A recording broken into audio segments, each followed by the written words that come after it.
September 18th of 2012, that particular provision, Show Me Your Papers provision of SB 1070 has been in effect. And local law enforcement agencies across the state have been implementing it. Since then, we've spoken to people across the state, including legal permanent residents and naturalized U.S. citizens like my grandparents and like my father, who've been pulled over and questioned by the police simply because of the color of their skin. Before we get to sort of the story of SB 1070 and our affiliate's response to the law, I wanted to just draw a little bit of context for you all, because unfortunately in Arizona, there is a history of anti-immigrant state-based law and policy that have really sort of just moved us progressively, or regressively maybe, to the point that we got to in the summer of 2010 with SB 1070. For many years now, immigrant communities, and by extension people of color in Arizona, have been targets of systemic attacks that erode basic rights, including liberty, very basic liberty, due process, and fairness. One example is LAWA, so the Legal Arizona Workers Act, which was passed by the Arizona legislature in 2007, prohibits employers from employing undocumented people. However, in the time that this law has been in effect, the state government, the Attorney General's Office of the state of Arizona, has only taken 2 businesses to court to enforce the provisions of LAWA, whereas Sheriff Joe Arpaio of Maricopa County has conducted over 30 workplace raids and has arrested hundreds of workers under the supposed authority of this law. These individuals are then arrested and prosecuted under state law for criminal charges, most of them held without bail because of another anti-immigrant proposition that I'll talk about in just a minute. And eventually these folks are then transferred into the federal immigration detention and deportation system. What we found in sort of interviewing people who were arrested in these worksite raids, me, my colleagues, and volunteer attorneys went out to the jails after these worksite raids and interviewed people about their experience. And what we found, which may not be a huge surprise, is that the majority of these folks that were arrested in these raids were people who had families already in the United States, people who had U.S. citizen children or legal resident spouses or parents, people who had lived in the United States for many, many years, maybe even in Arizona for many, many years, and were subject to these policies and this law and sort of twisted interpretation by the Maricopa County Sheriff's Office. Our office actually represented a U.S. citizen, a young U.S. citizen man, and his lawful resident father, who were pulled over by the Maricopa County Sheriff's Office during one of these raids and unlawfully questioned about their immigration status and detained for many hours in violation of their 4th and 14th Amendment rights. And so we sued the Sheriff's Office for their policies and their practices in engaging in these types of worksite raids. Voter-approved initiatives such as Proposition 100 allows the state to deny bail to people who are suspected of being undocumented. And so folks are forced to wait in the jails. And of course, the jails in Maricopa County are notorious for their horrible conditions and are forced to wait in these jails while they await their criminal proceedings. Together with the ACLU Immigrants Rights Project, our office has been litigating Proposition 100 since 2008. In the fall, we argued that case. Our Immigrants Rights Project Director, Cecilia Wong, argued that case at the 9th Circuit Court of Appeals, and we're waiting a decision on that case. Another law that was passed by the Arizona legislature targeting immigrants specifically is HB 2008. And I understand that there's a similar sort of referendum that was passed here in Montana that denies certain public benefits to people who are undocumented. And what's more, HB 2008 in Arizona requires state workers to report those people to federal immigration officials. And if they do not report, they are subject to criminal penalties. So it's pitting state workers against immigrant communities or perceived immigrant communities. Our office has also filed filed a civil rights complaint about the implementation of HB 2008 with the Department of Health and Human Services.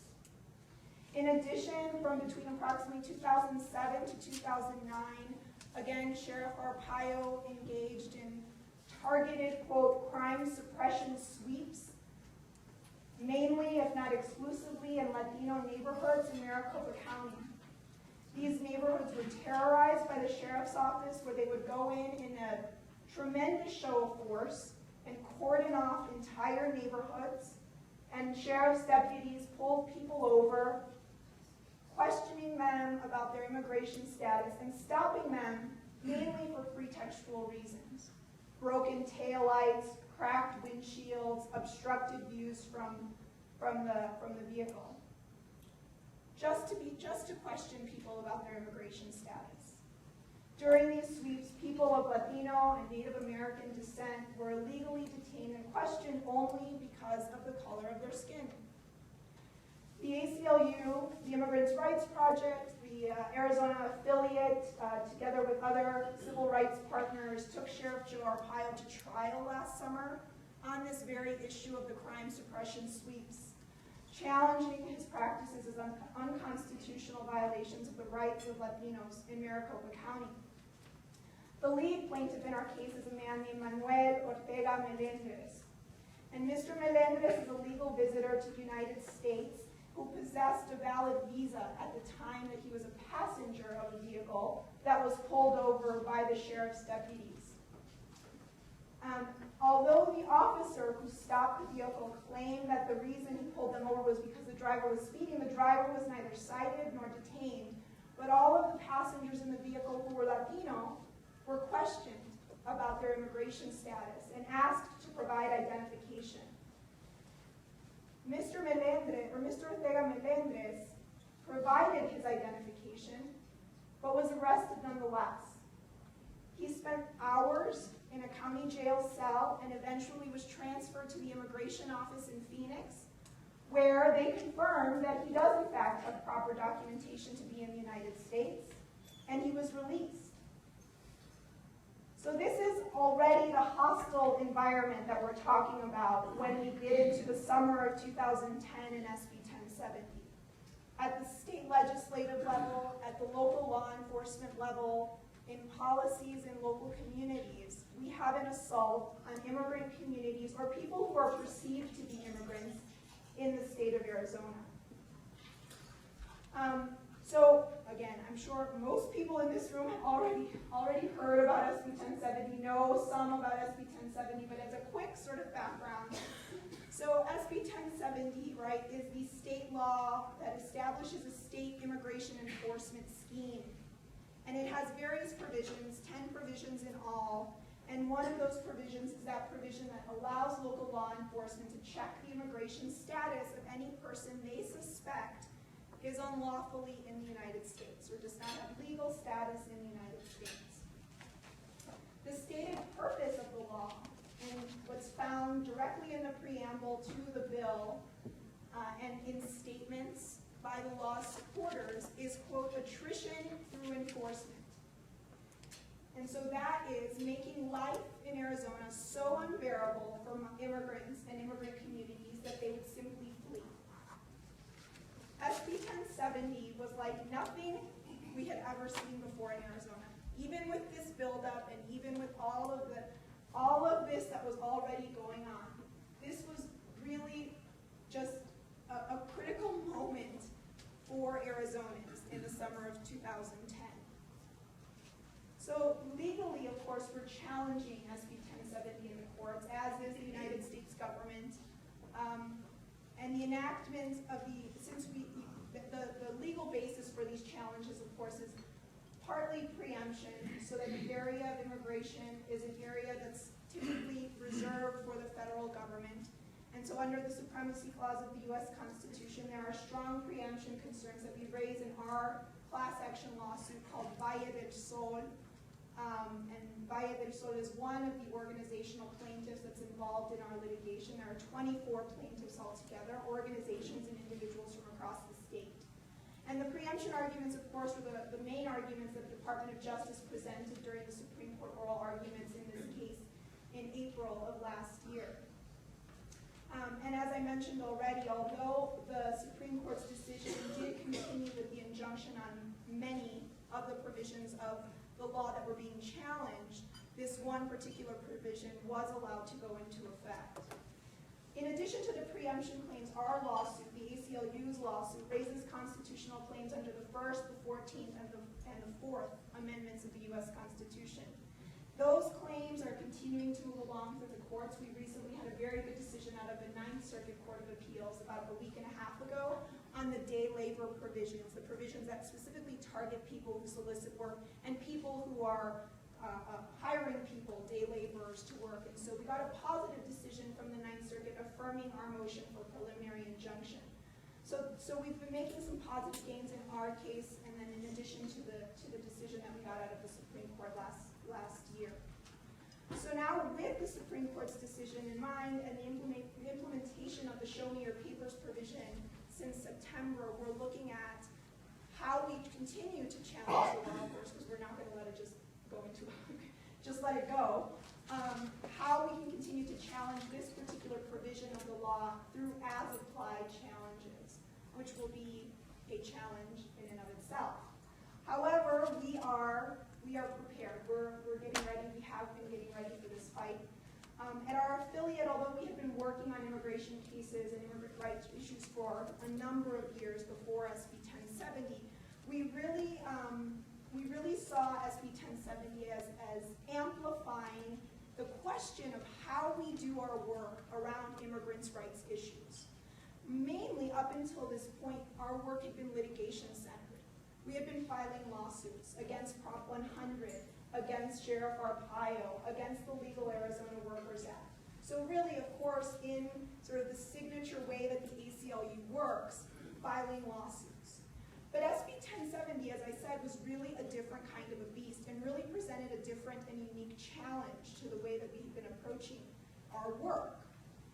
So I want to talk a little bit about how we got to this point in sort of our thinking process, because it does kind of speak to what integrated advocacy is, and we talk about that a lot more now at the ACLU and maybe here in Montana as well.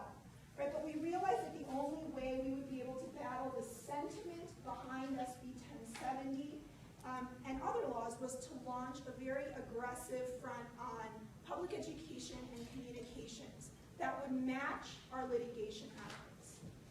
And because we all know that lawsuits take a really long time, and the people in communities are not waiting all the time for the decision from the Supreme Court or the Ninth Circuit or whatever court it is. And so we really needed to go in hard with public education and communications to try to use those strategies to advance our agenda, which was to strike down, it is still, to strike down the entirety of the law. So in 2010, when the bill was introduced, we responded to SB 1070 literally by devoting all of our resources for 5 months, from February to July of 2010, to trying to bring the law down.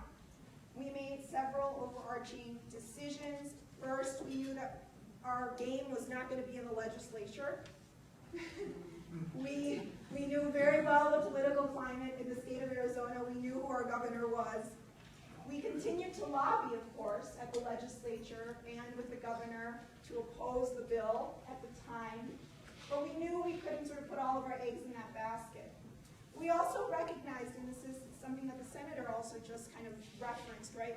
We knew it was important for other voices to be leading the opposition to the bill, right? It could not come only from the ACLU of Arizona. And we coordinated with those constituencies to provide information about the law, information about our lawsuit, information about the bill, talking points. And rather than being front and center in those communications, we pushed faith leaders, business leaders, other advocates, immigrant communities themselves to speak in opposition to the bill. And that was really a key moment for us in learning about our public education and communications work. We decided to focus the majority of our effort through a public education campaign to quell misinformation in communities, because there was a lot. That summer of 2010, there was a lot of misinformation about the bill, and that misinformation was generating a lot of fear in immigrant communities. So we hit communication really hard. We did a lot of Spanish language media, radio, television. We did, in collaboration with community partners, did massive community Know Your Rights presentations to update people about the bill, about the status of the litigation, basic ACLU bread and butter Know Your Rights presentations to rooms of hundreds, literally hundreds of people that would come out to find out more about this issue. We also embarked on a training campaign that targeted, who we call our brass tops, right? So ally organizations, faith leaders, social service providers, attorneys, consulates, the Mexican consulate, the Guatemalan consulate, folks that are in our community, in our circle of allies, training these folks to understand the bill, understand the legal challenges, so that when they were doing their own outreach and education, they were providing the most accurate and up-to-date information. And then finally, with the help of the national ACLU offices and various affiliates, we were able to launch a national campaign that would serve to show that Arizona was an outlier and encourage other states to reject the Arizona approach. So I want to just talk a little bit about what has happened since the Supreme Court's decision, right? Because I wanted to focus a little bit on this idea of what else we're doing other than the litigation. We know the litigation is really key. But what else are we doing? So we've had this decision from the Supreme Court, and we have since decided that we need to, again, allocate a significant amount of resources to fact gathering, story gathering, and again, sort of get back into a very aggressive public education communications campaign. And that by gathering these stories now, since the implementation of the Show Me Your Papers provision, we would be able to create a story bank for public education and communications purposes, but that also would help us to sort of fan out across the state and make contacts across the state so that we could figure out exactly how the law was being implemented and the people it was affecting the most, and that would also support our litigation efforts on an as-applied challenge. So our first steps since the Supreme Court case was to partner with a community organization to establish a community hotline that people could call and ask questions about their rights, to ask questions about the case. There was, again, a lot of misinformation last summer around the Supreme Court taking this case up, what they were going to decide, what was going to happen. So since its launch in June of 2012, the hotline has received over 5,000 calls. And since the implementation of Section 2B in September, we've received over 500 calls. Some of the stories that we've collected so far include moms who've been pulled over for minor traffic offenses while taking their kids to school, to be asked about their immigration status and detained at the side of the road by their kids' schools. We've seen people with pending immigration paperwork, including victims of crime and dreamers, unnecessarily detained by the local police while they're questioned about their immigration status, or even taken to the local jail or to the federal immigration custody while they investigate their immigration status. We've even documented a case of a young man who was illegally stopped and detained even though the law had not yet even gone into effect. He was cited for squealing his tires and then let go by the police officer, even though the law hadn't gone into effect, and although he had a legal visa to be in the country, the police officer showed up at his door at his home an hour later and took him into custody and took him to the immigration office so that they could verify his immigration status. The police officer said, "I'm really sorry, but this is the law, I have to arrest you." Law wasn't even in effect yet. After almost a full day in jail, he was released. And most recently, we've heard really chilling reports from parents that school resource officers are contacting immigration officials when they are sort of intervening with kids at schools. In one case, the child and his mother were questioned about their immigration status after the boy got in trouble for fighting at school, and both mother and son are United States citizens. So these are the types of stories we're hearing in Arizona. Over the last several months, we've been working again to launch a new campaign around documenting these abuses and getting sort of a statewide sense of what's happening with the implementation of the law. In the next month, please be on the lookout. I'm very, very excited about this. we're going to launch sort of another phase of this campaign that will include a mobile app that will provide the public with Know Your Rights information and allow victims to directly file reports with us through this mobile app. We're developing an interactive map of the state of Arizona that pinpoints locations where incidents have been reported to us and allows viewers of the map to either read or view video interviews of people who've been impacted by the implementation of the Show Me Your Papers provision. So we're continuing to fight on SB 1070, right? And what does this have to do with the national picture and what's happening on immigration reform? Certainly, nationally we've seen that states have recognized that passing laws like SB 1070 are costly, divisive, un-American, and that they involve a range of constitutional provisions that impact many aspects of the lives of undocumented residents as well as U.S. citizens and lawful residents. So people have been getting the picture since 2010, and I hope that sticks around. I mean, granted, we have litigation in 5 states around copycat provisions of SB 1070, but fortunately there has been, even in Arizona, there has been, like, is there wood to knock on? There has been little appetite, even in the Arizona legislature, around anti-immigrant bills last session and this session. And we haven't seen sort of it take off on fire in the way that we really thought it would in the summer of 2010 when SB 1070 was passed and signed into law. So in addition to the local work and the work that we're doing state by state by state to combat these types of laws, it's really key that we now engage in a serious discussion of moving immigration reform forward. This is our opportunity to really fight back against state-based anti-immigrant attacks. And really, the only solution that we're seeing is ending this type of systemic abuse in immigrant communities and in our states. So I just want to quickly, because I know we also need questions, we're going to run out of time, I want to quickly go through a little bit about what we're looking at in terms of federal comprehensive immigration reform, and then we can have some question and answer and a little bit of dialogue about it. Of course, if past experience demonstrates, any bill is going to have some trade-offs and some concerns for advocates, and of course, the ACLU is urging, and our Washington Legislative Office is at the forefront of this, is urging that key civil liberties principles be a guide in any of this potential legislation.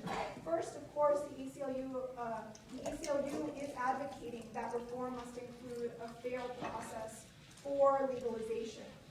So there's no place, of course, for an underclass of people in the United States of America, and our current immigration system has no effective way for people to become Americans. And so as a result, we have people who already live in mixed status families with U.S. citizen children or spouses or parents and other relatives who have become marginalized in our communities and who are treated like dangerous criminals. One of our greatest challenges will be to ensure that this roadmap to citizenship provides a fair and expeditious process, that individuals are not excluded from the process for unfair and arbitrary reasons such as old convictions for minor offenses, and ensuring that there's an adequate process for people who are denied legalization to appeal that process through the courts. So any legislative proposal must also protect the civil liberties of every person living in the United States, and we know that every person in the United States, including immigrants, has fundamental rights under our Constitution, including due process and the right to a fair day in court before immigration or before the government takes away your liberty. Right now, we have an immigration detention system that is vastly overloaded when there are alternatives available that are more cost-effective and more humane than the current detention system that we taxpayers pay $2 billion annually. We have immigrants who do not have the right to appoint a counsel in their immigration deportation proceedings and are detained for prolonged periods of time because they're subject to mandatory detention laws, have no right to bail, and are isolated from their families and communities for this time in detention centers across the country. Reforms must also not include any additional new border security or enforcement measures. Experts agree that border security benchmarks have overwhelmingly been met, and levels of migration have hit historic lows. Current realities do not justify continued buildup and only divert attention away from resources that we need to move immigration reform and a fair process forward. So over the last decade, coming from everywhere, the border should matter. But over the last decade, apprehensions by Border Patrol have declined more than 72%, and apprehensions at the U.S.-Mexico border have hit historic lows, not since the early 1970s. Yet, Customs and Border Patrol protection budget has increased by 94% to almost $12 billion, and is the largest law enforcement agency in the country. Since 2003, the U.S. Border Patrol alone has doubled in size, and 85% of their force is deployed to the southwestern border. With 651 miles of fencing, 333 video surveillance systems, 9 drones, and 34,000 detention beds. All prior benchmarks set in Senate proposals have been met or have been exceeded on border enforcement. We also have, a lot of work to do in protecting civil liberties in reform proposals, restoring prosecutorial discretion in immigration cases. As I mentioned, eliminating mandatory deportation laws so that families are not needlessly separated.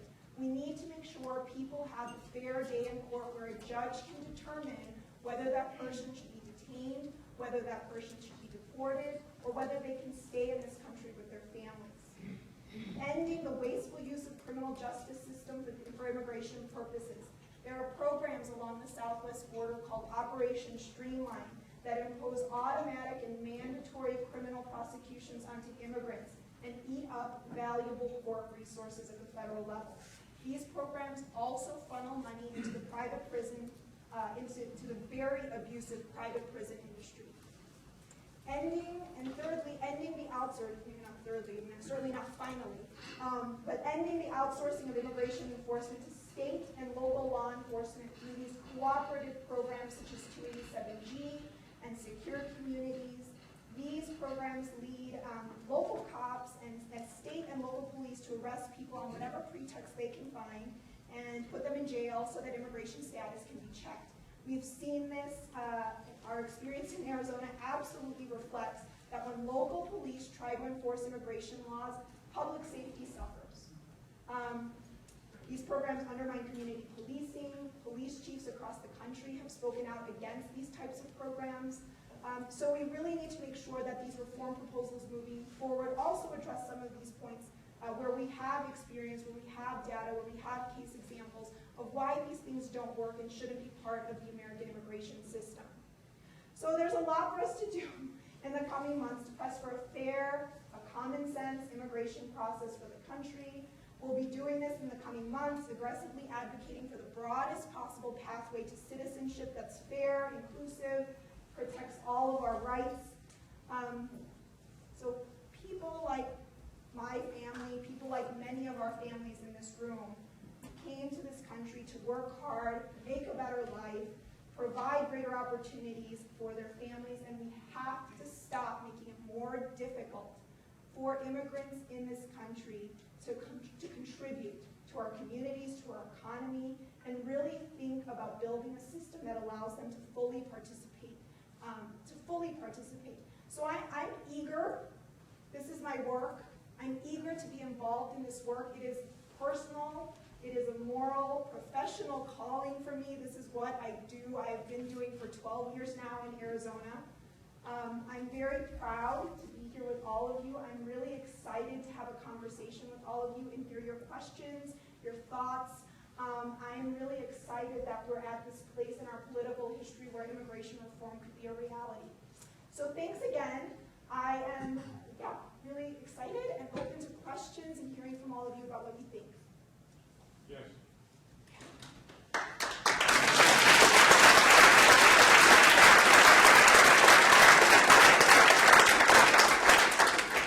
I want to thank you for bringing this to our attention because I'm also an immigrant, except I came from the right country, as I was told at the Colorado Springs airport by the Homeland Security Guard, as I called really the Gestapo, because there is no difference between